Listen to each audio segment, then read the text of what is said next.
This Beyond Clean Articles on the Go feature is titled, The Dangerously Dirty Secret of Sterile Processing Contract Traveling. Written by Hank Balch, founder and president of Beyond Clean. Okay, this is not a hit piece, but I am going to say some hard things. I have many close friends involved in the sterile processing temporary staffing industry as both recruiters and travelers, and I'd be the first to defend them as the epitome of professionalism, honesty, and high-quality work ethic. This article is not as much about individuals as it is about a slice of this industry that is out of control. HR failure. How we got here. Here's a quick generalization of where we are today. Sterile processing departments across the country are struggling to recruit and retain high-quality, experienced, and certified technicians. Much of this has to do with the pitiful compensation levels associated with the job grade, as low as $10 an hour in some places. Hospital administrators and HR leaders are extremely reticent to go above the market wage average for these positions or provide any compensation incentives, such as sign-on bonuses or retention bonuses for certified technicians, resulting in high vacancy rates, high turnover percentages, decreases in total department experience, and near inability to recruit experienced, certified SPD technicians. The emergent solution: travel advisory. And this is where countless OR and SPD leaders across the country find themselves today, confronting unrelenting surgical volume with growing numbers of vacancies, turnovers, and dwindling years of experience in their sterile processing departments. Many times, their only options are to reach outside their permanent staffing pipelines, as non-existent as they may be, and bring in temporary contract travelers to plug these holes in their day-to-day workflow. Expectations versus reality. Now, I'm going to say something most sterile processing leaders already know. There are far too many SPD travelers on the market today who do not meet expectations. These employees are marketed by their agencies as experienced, competent, and certified sterile processing professionals, when in reality, many of them are none of the above. Facilities are paying a premium to bring these folks in for emergent staffing situations, only to find their expertise, productivity, and compliance are patently lacking.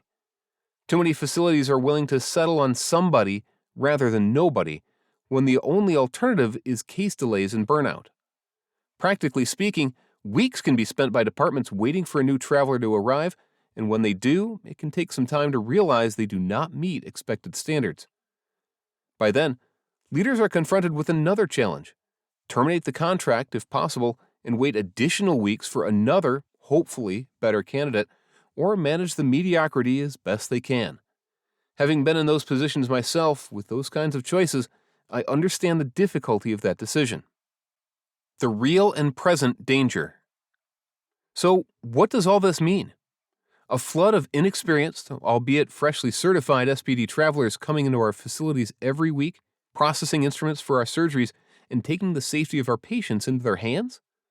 Unfortunately, it can mean a real, tangible danger for our patients and measurable noncompliance regarding industry standards, best practice, and state and federal regulations. Again, I'm not saying every SPD traveler falls into this category, but too many do. Department leaders know it. Contract agencies either know it or have no excuse for not knowing it. If a traveler is canned at one hospital, they are allowed to resubmit to another. If their agencies get tired of a traveler, there are other agencies who will gladly pick them up. This leaves facilities and sterile processing leaders open to all types of risks when utilizing agency staffing, and increases their burden to quickly validate the competency of those temporary personnel at the same level as their permanent employees. So, what are facilities to do? Short term, develop clear procedures for how potential agency candidates will be interviewed and the process under which their competencies will be validated once on site. Department leaders and HR executives must collaborate on accountability measures for dealing with contract personnel who do not meet premium levels of minimum expertise and compliance. Long term, the facility-level compensation issue for permanent SPD technicians must be addressed if departments have any hope of recruiting or retaining the best and safest talent on the market. It makes zero financial or economic sense to save $50,000 a year on salaries if you are constantly spending $75,000 a year for premium contract staffing that carries with it all of the dangers mentioned in this article. So then, what's it going to be?